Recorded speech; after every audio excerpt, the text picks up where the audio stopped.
Meksikanka Leandra Sera Lumbras, koja važi najstariju ženu na planeti, u TV intervju otkrila je svoje životne navike. Mnogi od njih će vas iznenaditi. Leandra je rođena 31. avgusta 1887. Što znači da imala 27 godina kad je počeo Prvi svjetski rat.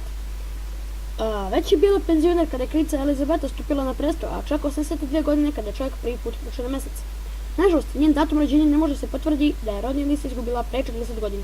Leandra je sahranila svoje 5 dece i nekoliko od njenih 20 unučadi, dok još ima 73 praunučadi i 55 prapraunučadi. Leandra Sera Lumbras ima 121 godinu.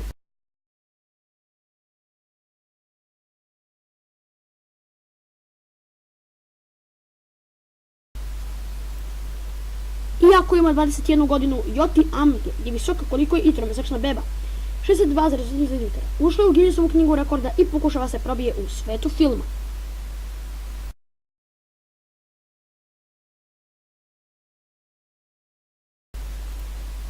U odmaralištu San Alfonso del Mar u Čilu nalazi se najveći i najdublji bazen na svetu, ali on je izvjestan samo zbog dimenzija.